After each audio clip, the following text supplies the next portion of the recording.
అందరికీ కూడా శుభాశీస్సులండి. Akashvani YouTube channel ద్వారా మనకు జరిగేటివి, జరగబోయేటివి, ప్రపంచంలోని అన్ని వింతల విశేషాలన్నిటి కూడా ముందుగా తెలుసుకోవచ్చు. అంటే జరగబోయే దాన్ని ముందుగానే పసిగట్టి తెలుసుకోవచ్చు.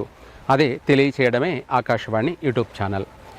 అయితే ఈ ఛానల్ని అందరూ కూడా సబ్స్క్రైబ్ చేసుకోండి, అలాగే లైక్ చేయండి, అందరికి కూడా షేర్ చేయండి. ప్రతి విషయాన్ని కూడా ముందుగా తెలుసుకోవచ్చు. ఇప్పుడు ముఖ్యంగా మనం వీడియో తెలియచేయడం ఏంటంటే, ప్రజలే దేవుళ్ళు, అలాగే ప్రజాక్షేమమే రాజకీయ క్షేమము, అలాగే రాజకీయ నాయకులకు క్షేమము. అయితే ఈ విషయాన్ని ఎందుకు చెప్పాలి అని అంటే, ముందు ప్రజలు బాగుంటే కదా అందరూ బాగుంటారు, ప్రభుత్వాలన్నీ కూడా బాగుంటాయి. ప్రజలు బాగుండాలంటే ప్రభుత్వాలన్నీ కూడా సక్రమంగా వాళ్ళను ఒకరిని కొట్టుకోవడం, నిందించుకోవడం, ఒకరిపైన ఒకరు నిందలు వేసుకోవడం, ఒకరి గురించి ఒకరు కామెంట్లు చేసుకోవడం మానేసి అవి పక్కన పెట్టి ప్రజలపైన మంచి మనసు దృష్టి పెట్టి ప్రజలకు ఏం కావాలనో వాళ్ళ యొక్క అవసరాలు, వాళ్ళ కోరికలను తీరిస్తే ప్రభుత్వం ప్రజలలో కలకాలము స్థిరపడి ఉంటుంది. అంటే ఆ పార్టీ ప్రజలలో ఎప్పుడూ గెలుస్తూనే ఉంటుంది. దానికోసం ప్రయత్నం చేయాల్సింది పోనిచ్చి వాళ్ళేం చేశారు, వాళ్ళు ఇది చేశారు, వీళ్ళు ఇది చేశారు అని ఈ పార్టీ అంటే, ఆ పార్టీ వాళ్ళు మీరేం చేశారు, మీరేం వెలగబెట్టారని వాళ్ళు అంటే, మీరు మాట్లాడుకోవడము టైం వేస్ట్ అయిపోతుంది. ప్రజలకు జరగవలసినటువంటి న్యాయం జరగడం లేదు. అయితే ఇవన్నీ కూడా గురువుగా ప్రజల యొక్క పక్షాన నేను అడుగుతున్నాను, తెలియచేస్తున్నాను కూడా, ఈ విధంగా చెయ్యండి అని. ఏమిటంటే, ముందుగా చెప్పాలి అంటే, ప్రజలైనా సరే, ఉద్యోగస్తులైనా సరే, రాజకీయం చేసే రాజకీయ నాయకులైనా సరే, 3 పూట్ల తినాలి అంటే ముందు రైతు క్షేమంగా ఉండాలి. రైతు క్షేమంగా ఉండాలి అంటే, రైతు పంటల వల్ల నష్టపోతూ ఉన్నాడు. రైతులకు నీళ్లు లేక, అంటే అవసరానికి నీళ్లు లేక పంటలన్నీ ఎండిపోతున్నాయి. విపత్తు కాలం అంటే ఇలాంటి సమయాల్లో వర్షం అధికమైపోయి వాగులు వంకలు పొర్లి పాడి పంట అంతా కూడా నష్టపోతున్నారు. అంటే రైతుకి ఏ విధంగానైనా సరే నష్టం జరుగుతుంది. అందుకనేసి ప్రభుత్వాలు తీసుకోవాల్సినటువంటి చర్యలు ఏమిటంటే, ముందుగా ఎండాకాలంలో కూడా నీళ్లు ఉండేలాగా వేసిన బోర్లల్లో, వాళ్ళ పొలాల్లో బోర్లలో నీళ్లు ఉండాలి అంటే ఇంకుడు గుంతలని చెప్పేవాళ్ళు ఇదివరకే. అదే మనకు గ్రామాలకు వచ్చేటప్పటికి చెరువులు. ఈ చెరువులే ఇంకుడు గుంతలు. ప్రతి ఇంటికి ఇంకుడు గుంత ఎలాగో ప్రతి గ్రామానికి చెరువు అనేది ఇంకుడు గుంత లాంటిది. ఆ చెరువు అనేది మొత్తం చెరువులన్నీ కూడా పొడిపోయాయి. అంటే గుంతలు మిట్టలైనాయి, మిట్టలు గొంతలైనాయి అని అంటారు కదా, అదే సామెత కింద చెరువులన్నీ కూడా పూడిపోయాయి అన్నమాట. నీళ్లు నిలబడడానికి అవకాశం ఎక్కడుంది? లేదు. పడిన నీళ్ళంతా కూడా, అంటే కురిసిన వర్షమంతా కూడా నీళ్లు నిలబడకుండా గ్రామాల పైన పడిపోవడం, గ్రామాలు కొట్టుకుపోవడం, మనుషులకి పశువులకి కొట్టుకుపోవడం, అలాగే ఇదే కాకుండా పంట అంతా కూడా నష్టం జరగడం. వీటితో పాటు ఇంకా కూడా చెప్పాలంటే అనేకమైనటువంటి విపత్తులు జరగడం, డ్యాములు తెగిపోవడం, చెరువు కట్టలు తెగిపోవడం, నీళ్లు నిలబడడానికి అవకాశం లేదు. అందుకనేసి మొట్టమొదటిగా నెంబర్ 1 మొదటి పని ఏమిటంటే, మనకు ప్రతి గ్రామాలలో ఉన్నటువంటి చెరువులన్నిటినీ కూడా పునరుద్ధీకరణ చెయ్యాలి, పునఃప్రారంభం చెయ్యాలి. ఆ పూడిపోయినటువంటి ఆ పూడికనంతా కూడా తీయాలి. ఇప్పుడు చెరువులు ఎక్కడున్నాయి? మొత్తం అంతా లెవెల్ అయిపోయినాయి. ఎందుకంటే వర్షం పడినటువంటి ఆ యొక్క మురికి ముట్ట, దుమ్ము ధూళి అంతా వచ్చేసి చెరువులో పేరకపోయింది. చెరువు అనేది బూడిపోయింది. నీళ్లు నిలబడడానికి అవకాశం ఎక్కడుంది? అంటే కొన్ని వేల సంవత్సరాల కింద చూసుకుంటే చెరువు అనేది కనీసం ఒక 20 అడుగుల లోతు పైన ఉండేది.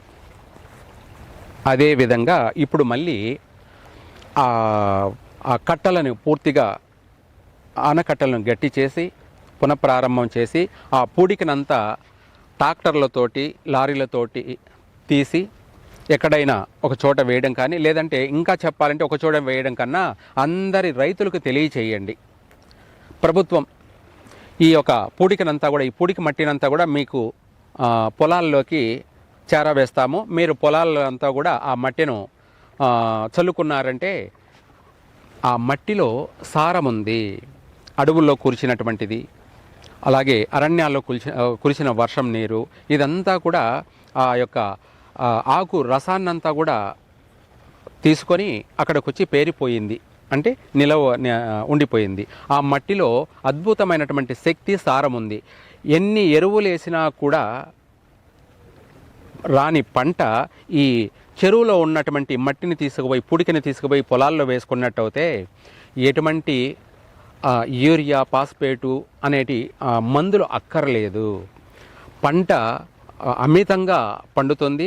రైతులకి లాభసాటిగా పంటలు వస్తాయి.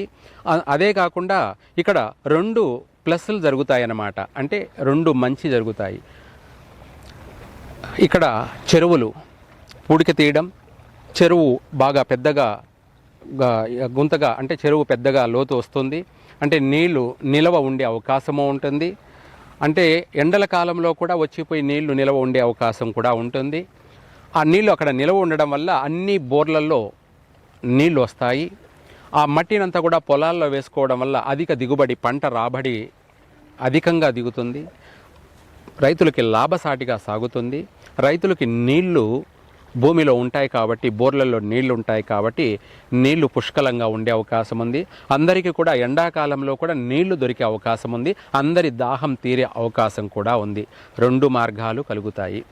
ఆ పంటలు దిగుబడి రావడం వల్ల రాజు అయినా సరే సింహాసనం మీద కూర్చొని చేస్తుంటే 3 పూట్ల తింటేనే సింహాసనం మీద కూర్చోగలడు. అందుకు కాబట్టి రైతే రాజు. రైతే రాజు కావాలి అంటే తన పంట పండినప్పుడే తను రాజు అంటాడు. పంట పండితే నేనే రాజు అంటాడు. చాలు, అదే తనకు 10,000 అన్నమాట.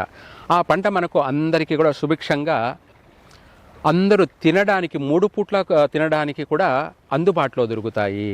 అది కూడా అధిక చౌక ధరలో కూడా దొరికే అవకాశం ఉంది. కష్టపడి ఎంతో రేట్లు పెట్టి కొనేదానికన్నా పంట అధికంగా ఉంది కాబట్టి తక్కువ రేట్లో అందరికీ తిండి అందుబాటులో దొరుకుతుంది. 3 పూట్ల తినగలుగుతారు. ప్రజలకి ఉపయోగపడుతుంది, రైతులకి ఉపయోగపడుతుంది, రాజు కూడా కూర్చొని తినగలుగుతాడు. ఇది ప్రభుత్వాలు చేయాల్సినటువంటి పనులు. మన తెలుగు రాష్ట్రాలే కాదు, మన దక్షిణ భారతదేశం అంటే సౌత్ ఇండియాలో ప్రతి చోట ప్రతి రాజకీయ నాయకులు వాళ్ళకి రైతుల యొక్క మన్నన పొందండి, రైతుల యొక్క క్షేమం కోరుకొని ప్రతి మంత్రి, ప్రతి ఎమ్మెల్యే, ప్రతి ఒక్క రాజకీయ నాయకులు చేయవలసిన మొట్టమొదటి పని ఇది. దీనివల్ల అందరికీ ఉపయోగం కలుగుతుంది. ప్రభుత్వానికి కూడా ప్రజల వల్ల, అంటే రైతుల వల్ల, రైతులకు వీళ్ళు చేసినటువంటి మంచి ఉపయోగమైనటువంటి ప్రయోజనకరమైనటువంటి పనుల వల్ల ఆ ప్రభుత్వానికి ప్రజలలో మంచి పేరు ప్రఖ్యాతులు ఉంటాయి. మళ్ళీ రాబోయేటువంటి 5 ఏళ్ల తర్వాత కూడా మళ్ళీ గెలిచే అవకాశం కూడా వీళ్ళకే ఉంటుంది. అది తప్పకుండా జరిగి తీరుతుంది. ప్రజలను క్షేమంగా ఉండండి, ప్రభుత్వాలు కూడా క్షేమంగా ఉంటాయి. ఇది సుబ్రహ్మణ్య స్వామి గురువుగా నేను ఇద్దరికీ కూడా మంచి జరగడానికి తెలియచేసినటువంటి మంచి విషయాన్ని, ఈ మంచి విషయాన్ని మంచి అవుతే తీసుకోండి, చెడు అవుతే వదిలేసేయండి. ఏది ఏమైనా సరే అందరూ బాగుండడమే నా బాధ్యత, నా కర్తవ్యం. గురువుగా అందరినీ బాగుండేలాగా చూసుకోవాల్సినటువంటి మంచి సలహా ఇవ్వడం కానీ, నా వంతు ప్రయత్నం నేను చేయాల్సిన బాధ్యత నాది కాబట్టి నేను తెలియచేస్తున్నాను. అది వినడం వినకపోవడం అనేది మీ యొక్క ఇష్టాలు. సర్వే జన సుఖినో భవంతు.